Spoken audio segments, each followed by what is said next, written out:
Welcome to my YouTube channel. This video will be sponsored by SB Digital Marketing. திருவண்ணாமலையில் company வந்துட்டு locate ஆகியிருக்கு. Digital courses வந்து நிறைய அவைலபிளாக இருக்குது. உங்களுக்கு தேவையானதை நீங்கள் சூஸ் பண்ணிக்கலாம். ரெஃபரல் இன்கமும் இருக்குது.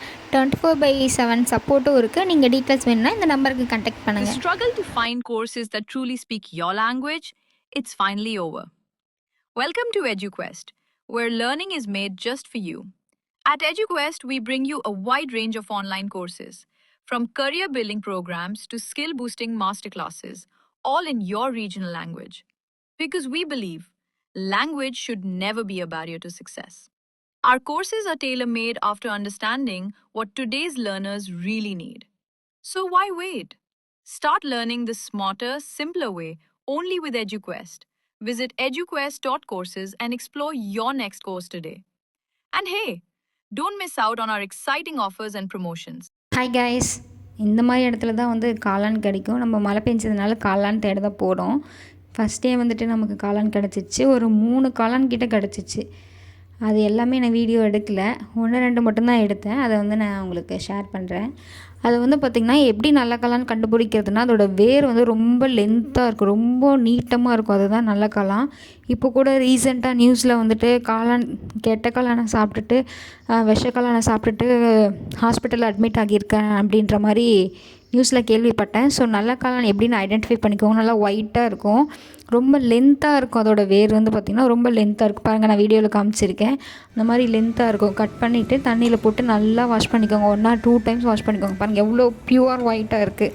இதுதான் வந்துட்டு நல்ல காளான். பார்த்தாலே தெரியும். அதோடய ஸ்மெல்லே வந்து ரொம்ப சூப்பராக இருக்கும். கெட்ட காளான்லாம் குட்டியாக தான் இருக்கும். இது வந்து பார்த்திங்கன்னா நம்ம அப்படியே வந்துட்டு காளான் செஞ்சிடலாம். செம்ம டேஸ்ட்டாக இருக்கும். கொஞ்சம் தான் கிடைக்கும், இருந்தாலும் அவ்வளோ சூப்பராக இருக்கும். இந்த மாதிரி எவ்வளோ தான் அமௌண்ட் கொடுத்தாலும் நமக்கு இந்த டேஸ்ட்டு வந்து எங்கேயுமே கிடைக்காது. அவ்வளோ டேஸ்ட்டாக இருக்கும். எப்படி செய்யுதுன்னு அப்படியே பார்க்கலாம் வாங்க. இவ்வளோ தான் இன்க்ரீடியன்ட்ஸ், இவ்வளோ தான், வேறு எதுவுமே தேவையே கிடையாது. சட்டி காயட்டும், நம்ம வந்து எண்ணெய் ஊற்றிட்டு நம்ம ஸ்டார்ட் பண்ணிடலாம். சட்டி நல்லாவே காஞ்சிச்சு. எண்ணெய் வந்து கம்மியாக ஊற்றிக்கோங்க. உங்களுக்கு வேணும்னா எக்ஸ்ட்ரா ஊற்றிக்கோங்க. எண்ணெய் ஊற்றிட்டு கடுகு வந்து போட்டு பொரியட்டும். கடுகு பொரிச்சதுக்கப்புறம் குட்டி குட்டி வெங்காயம், சின்ன வெங்காயம் இருக்கும் பார்த்திங்களா, அதை வந்து குட்டி குட்டியாக கட் பண்ணி நல்லா நீல வாக்கில் கட் பண்ணி போட்டுக்கோங்க. அப்புறம் மிளகா, வர மிளகா தான் போடணும், அது போட்டுக்கோங்க. கருவேப்பிலை வந்துட்டு தேவை கிடையாது, வேணுன்னா போட்டுக்கலாம். பட் அதுவுமே நமக்கு நெசசிட்டி கிடையாது. இதுக்கு வந்து இவ்வளோ தான் இன்க்ரீடியன்ஸ். செம்மையாக இருக்குது இவ்வளோ செஞ்சால். இதுக்கு மெயினான இன்க்ரீடியண்ட்டே வந்துட்டு பார்த்திங்கன்னா மஞ்சள் தூள் தான். அதுதான் இதோட டேஸ்ட்டை வந்து அப்படியே தூக்கி கொடுக்கும்.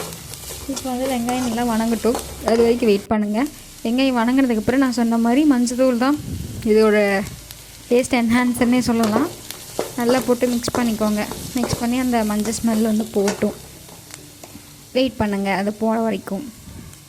அடுத்து உப்பு சேர்த்துக்கோங்க. இந்த வெங்காயத்துலேயே அந்த உப்பு வந்துட்டு சேரணும். ஏன்னா உப்பு வந்து கடைசியாக போட்டோன்னா அந்த வெங்காயத்தில் வந்து இருக்காது. அந்த வெங்காயத்துலேயும் சேர்த்து அந்த சாப்பாட்டோட பிசைஞ்சு சாப்பிடும்போது அவ்வளோ டேஸ்ட்டாக இருக்கும். இப்போ வந்துட்டு காளானை வந்துட்டு நான் நல்லா தண்ணி ஊற்றி 4 டைம் வாஷ் பண்ணிவிட்டு தான் உங்களுக்கு காமிக்கிறேன். இல்லைனா இவ்வளோ வெயிட்டாக இருக்காது. மண்ணெல்லாம் எடுத்துடணும், க்ளீன் பண்ணி கத்தியை வச்சு இந்த மேலே எடுத்துட்டிங்கன்னா மண் க்ளீனாக போயிடும். இப்போ பாருங்க எப்படி வணங்கிடுச்சுன்னு. இப்போ வந்துட்டு நம்ம அந்த காளானை வந்து கொட்டி வணங்கிக்கலாம். காளான் க்ளீன் பண்ணுறது வந்து பார்த்திங்கன்னா தண்ணியில் ஃபஸ்ட்டு போடாதீங்க. தண்ணியில் போட்டுட்டு எடுத்திங்கன்னா உங்களால் சீக்கிரம் க்ளீன் பண்ண முடியாது. தண்ணியில் போடுறதுக்கு முன்னாடியே அந்த மண்ணெல்லாம் க்ளீன் பண்ணிட்டு அதுக்கப்புறம் தண்ணியில் போடுங்க. பாருங்கள், அதிலே தண்ணி விடும். அப்படியே கொஞ்சம் மூடி வச்சுருங்க.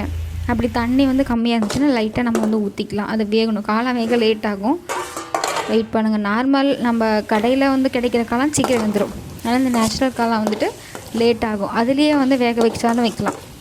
அந்த அதுலேயே தண்ணி வருது பார்த்திங்களா, அதில் சீக்கிரம் வந்துடும். தண்ணி ஊற்றி நம்ம சாப்பாட்டில் பிசைஞ்ச அளவுக்கு தண்ணி ஊற்றி வேக வைங்க. அதோட எசன்ஸ் எல்லாம் அந்த தண்ணியில் இறங்கணும். அப்போ தான் நம்ம சாப்பாடு பிசைஞ்சு சாப்பிடும்போது அவ்வளோ டேஸ்ட்டாக இருக்கும். ஒரு குண்டா சாப்பாடு சாப்பிட்றலாம் அந்த துக்குளியோண்டு காளானில்.